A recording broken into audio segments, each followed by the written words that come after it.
বিশালগড়ে শনিবার গভীর রাতে ঘটে যাওয়া কথিত ছিনতাই ও অপহরণের ঘটনাকে একের পর এক নতুন তথ্য সামনে আসে। তদন্তে পুলিশের প্রাথমিক ধারণা এটি অপহরণ বা স্বর্ণালঙ্কার লুটের ঘটনা নয়, বরং নিষিদ্ধ কফ সিরাপ বহনকারী একটি গাড়ি থেকে বিপুল পরিমাণ নেশাজাতীয় দ্রব্য লুটের ঘটনা। পুলিশ ইতিমধ্যেই ঘটনাস্থলের কাছাকাছি একটি বৈদ্যুতিক সামগ্রীর গুদামের সিসিটিভি ফুটেজ সংগ্রহ করেছে।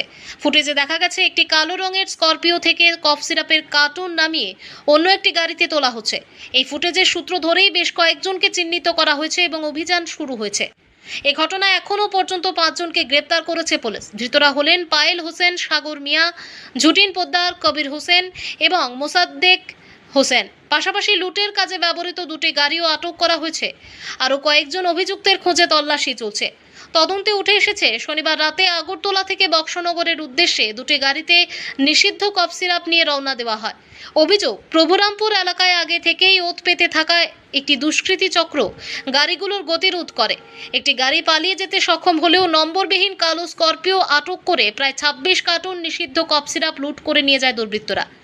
এই ঘটনার পর অপহরণ ও স্বর্ণালঙ্কার লুটের অভিযোগ দায়ের করা হলেও গাড়িতে থাকা দুই মহিলার পরস্পর বিরোধী বক্তব্য এবং অভিযোগের অসঙ্গতি নিয়ে প্রশ্ন উঠেছে।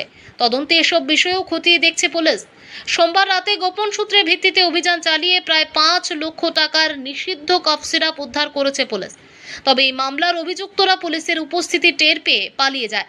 গ্রেপ্তার হওয়া 5 অভিযুক্ত বর্তমানে 3 থেকে 3 দিনের পুলিশ রিমান্ডে রয়েছে।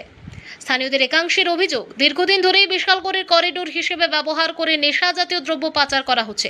তাদের দাবি, এই চক্রের বিরুদ্ধে আরও কঠোর ব্যবস্থা নেওয়া প্রয়োজন। যদিও এই অভিযোগগুলোর সত্যতা সম্পর্কে তদন্ত এখনও চলছে এবং পুলিশ বিষয়টি নিয়ে বিস্তারিত তদন্ত অব্যাহত রেখেছে। বিশালগড় প্রতিনিধির রিপোর্ট, প্রতিদিন ত্রিপুরা। আজকে আসলে আমাদের কাছে একটা খবর আছে যে আমাদের বিশালগড় থানার যে লেটেস্ট 53 নম্বর কেস, ওই কেসের আসামিরা মোরাবাড়ি কবরখোলা একটি জঙ্গলে লুকানো আছে। তো আমরা ওই মোতাবেক ওই জায়গায় রেড করি এবং রেড করে ধাওয়া করলে তারা পালিয়ে যেতে সক্ষম হয়।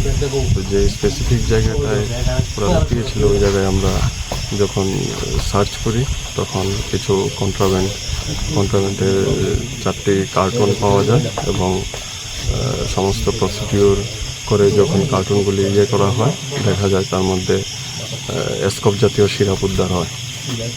তো সর্বমোট 4 কার্টুনে 600 বোতল স্কপ আমরা উদ্ধার করি। বাজার মূল্য আনুমানিক কত হবে? বাজার মূল্য আনুমানিক 5 লক্ষাধিক টাকার হবে। যে সকল যাদের আটক করেছিলেন আপনারা মোরাবাড়ির ঘটনায়, তাদেরকে জিজ্ঞাসাবাদের পরে কি এগুলি উদ্ধার করা হয়েছে?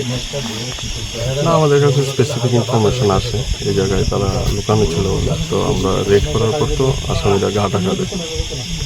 যাদেরকে আজকে গ্রেফতার করেছিলেন তারা কি পুলিশ রিমান্ডে আছে নাকি? হ্যাঁ, তারা পুলিশ রিমান্ডে আছে। কয় দিনের পুলিশ রিমান্ডে? 3 দিনের পুলিশ রিমান্ডে।